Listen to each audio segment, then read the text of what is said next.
si Sara Duterte nag-deny. Hindi niya daw alam, mga kababayan, kung ano yung rason. Bakit si Hanilet binawalan personal na pagkakaalam sa mga sinasabi ni Sara. Madalas, hindi totoo yung mga sinasabi. Meaning, kasinungalingan. Sabi dito sa balita, Vice President Sara Duterte confirmed that the International Criminal Court has barred Hanilet Abansenia from visiting former President Rodrigo Duterte at the detention facility in The Hague. So, the four initiated complaints on the same day were initiations done once within 1 year. Paliwanag po niya. Initiations occurring once within a year, the more than once a year rule is not violated in Duterte's case. Kasi yung 4 na complaints nagbabagang mga balita at pagtalakay sa mga isyu ng lipunan. Bulsa! Opinyon, banat at paglalantad sa katotohanan. Bulsa! What you see is what you get. You decide. Ito po, mga kababayan, si Dante Maravillas, Bicolano vlogger, broadcast journalist from Albay. Si Sara Duterte nag-deny. Hindi niya daw alam, mga kababayan, kung ano yung rason. Bakit si Hanilet binawalan na makabisita sa kanyang tatay sa ICC detention cell. Naniwala kayo hindi niya alam? Ano tingin ninyo, mga kababayan? Kapanipaniwala yung mga sinasabi ni Sara Duterte? Malaboan niya, Mr. Maravillas, kasi sa 10 niyang sinabi ni Sara, 11 yung mali. Hindi pa tumama, mga kababayan, sa personal na pagkakaalam sa mga sinasabi ni Sara. Madalas, hindi totoo yung mga sinasabi. Meaning, kasinungalingan. Kahit nga yung pagbanta sa ating Pangulo, after na pagmumurahin yung ating Pangulo, pati si Lisa, si Martin, nang ma-interview ng mainstream media, sila man lang anyang nagsabi ng ganyan. Wala man na anyang kung sinabing ganyan. Recorded na yan. Ano ba po? Lalo pag hindi recorded, yung mga sinasabi. Walang witness. Yun ang witness po, ang buong mundo nakapanood sa kanyang pagbabanta. Pero nang tanungin, sila man lang anya nagsabi niya, di ko man anya sinabi. Ito yung balita ngayon sa Politico News. Hindi ko alam ano rason. Sara Duterte left in the dark why ICC canceled Hanilet's visits to Rodi. Sabi dito sa balita, Vice President Sara Duterte confirmed that the International Criminal Court has barred Hanilet Abansenia from visiting former President Rodrigo Duterte at the detention facility in The Hague. Duterte, however, has been left in the dark about the reason behind the cancellation of Abansenia's visit.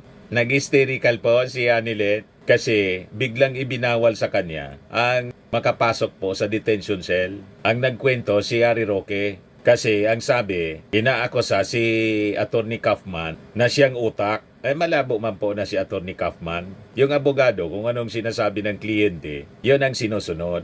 Tama po. Yan kumuha kay Kaufman po. Si Sara, si Digong po, ang sabi, si Digong, nagsabi pa na you cannot do that, anya. Ibig sabihin, hindi si Digong. Kung hindi si Digong, sino? Di ba? Ang itinuturo, mismo daw yung ICC.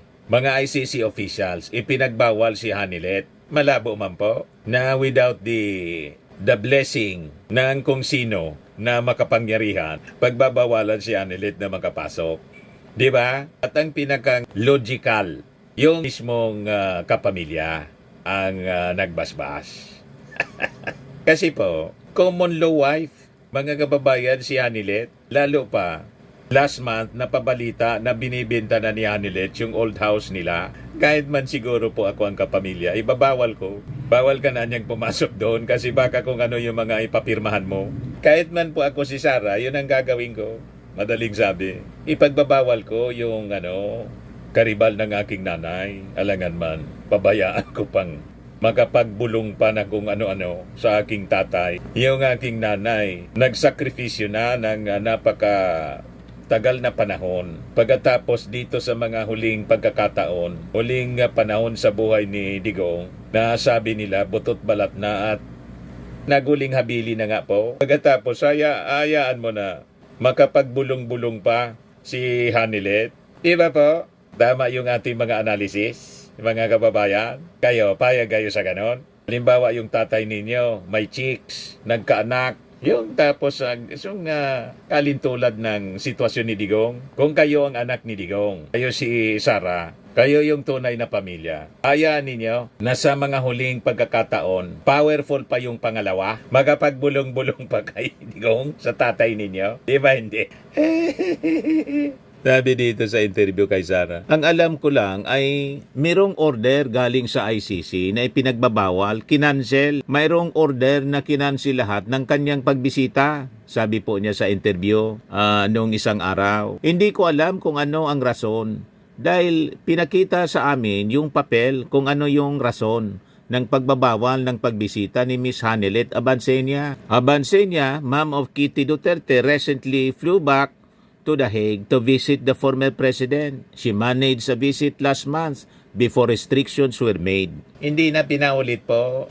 Yung una, pinayagan siya na makapasok. Yung pangalawa, after na mapabalita mga kababayan na ibinibenta yung old house, hindi na po pinaintulutan, biglang kinansel. Kaya nagwawala si Hanelet po. Maintindihan natin kung bakit ipinagbawal sa kanya. Kasi hindi man siya yung totoong pamilya. Tama po? Alangan man.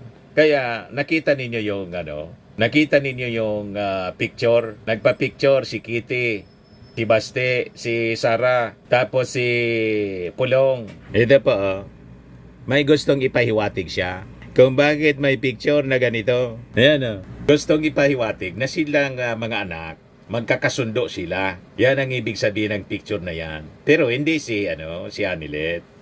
Hindi pwede. Hindi man nila kadugo si Hanelet. Si Hanelet, karibal ng kanilang nanay. Pero hindi man nila pwede na idamay pati si Kitty. Kasi si Kitty, kadugo ng kanilang tatay. Half sister niya. Tama po ang reading natin. That is normal po mga kababayan, na pagdating ng panahon na matanda na yung magbibigay ng pamana, yung mga tagapagmana ng mga ari-arian, nagiging siloso sa mga kung sino-sinong tao na umaali-aligid. Hindi niya po pwedeng ganon. Ako, mga reading ko man lang po ito. Hindi ko man alam kung ano talaga ang kwento. Kasi sabi nga ni Sara, hindi man daw niya alam. Alangan man hindi niya alam talaga at wala siyang impluensya doon. Di ba po mga kababayan? O ngayon, dito tayo sa impeachment ni Sara Duterte kasi may pinalabas po na statement si ex-Justice Adolf Ascuna. Sabi po niya, yung apat na impeachment complaints on same day do not breach 1-year bar. Kaya sinasabi niya, mali yung naging desisyon ng Supreme Court sa 1-year bar. Sabi niya, this is why even applying the Supreme Court's new definition for initiating an impeachment complaint, there was no violation of the Constitution when the fourth impeachment complaint against Vice President Sara Duterte was initiated on February 5. Sabi po ni Ascuna na isa sa mga framers ng ating konstitusyon. Ascuna pointed out that what Section 3, Subsection 5 of Article 11 of the Constitution prohibits are the impeachment proceedings not more than once within a year. It does not say not more than one a year. So, the four initiated complaints on the same day were initiations done once within 1 year. Paliwanag po niya. Initiations occurring once within a year, all on the same day, do not violate Section 3, Subsection 5, Article 11 of the Constitution. Sabi po niya, according to him, the purpose of the once-a-year rule in the provision is to limit the time that impeachment proceedings take from the House of Representatives. But if multiple complaints are all dealt within the same day, this only consumes 1 day. So, the more than once a year rule is not violated in Duterte's case. Kasi yung apat na complaints, dinil na lang naman po, sabi ni Ascuna, sa loob ng isang araw lang anya ginawa. Tama naman po yung kanyang paliwanag. Yung apat na complaints against Duterte we read on the floor in the House on February 5. The fourth one, endorsed by at least 1/3 of members, was then directed to be transmitted to the Senate upon the motion of the majority leader. After this, the House directed the transmission of the 3 other complaints to to the archive. Yan yung post mga kababayan ni retired Supreme Court Associate Justice Adolf Ascuna. To recap, sabi niya, the rule is not more than once a year. The rule is not more than one a year. A whole whale of a difference anya. So, the more than once a year rule is not violated here, sabi po ng dating justice. Anyway, may motion for reconsideration mga kababayan na final ang HOR through the Solgen. Hintayin na lang natin kasi itong mga puntos na to na ipaliwanag ng maayos. And yung request nila, magkaroon sila ng bigyan sila ng pagkakataon na ma-defend through an oral argument. Walang ginawang oral argument po, mga kababayan. Hindi pinagbigyan na marinig ang both parties, mga kababayan, through an oral argument. So we just hope na pag nangyari siya, na paliwanagan yung ating mga justices ng Supreme Court, there will be a reversal sa naunang desisyon na dineclare na ang konstitusyonal. Kasi sabi nga po ni Ascuna, lumalabas niya, lalo yung mga additional requirements, yung konstitusyon anya natin, naging unconstitutional. You see, hindi mapupwede po na yung Supreme Court maging above the Constitution. Dapat po, yung Supreme Court, umaayon sa kung ano ang sinasabi sa konstitusyon. Di ba? Hindi yung baguhin yung konstitusyon. Walang karapatan. Walang power yung Supreme Court. Maski pa yung siya ang Supreme Court. Pero hindi niya pwedeng baguhin ang nilalaman ng ating konstitusyon. Kundi ang mga desisyon niya dapat naaayon sa ating saligang batas o sa ating konstitusyon. Tama pa? Hindi po ako nagpaliwanag ng ganyan, kundi si Ascuna, isang framer ng konstitusyon at isang retired justice ng Supreme Court. So, may authority and enough experience and credibility yung nagsasalita. Kino-convey ko lang sa inyo sa pamamagitan nitong ating vlogging yung kanyang mga sinasabi. Ito naman po, Firmax Firming and Lifting Cream, pinapahid po sa mga pulses in affected area. Mainam po sa paninigas ng mga kaso-kasuan. Ito naman po, Automax Radiant Serum. Sa mukha naman yung application, anti-aging po siya. You will look 10 years younger than your age. Sa mga cancer patients naman po, baka lang gusto ninyo itong itry. Neng siya Red Mix Fruit Drink. Hindi mo po siya gamot, food supplement siya. Kaya lang, gawa siya mga kababayan sa goji berry. Yung goji berry, may anti-cancer properties. O ngayon, yung mga inquiries ninyo, dumiritso na lang kayo sa aming messenger sa Facebook para masagot namin agad. Ayos pa?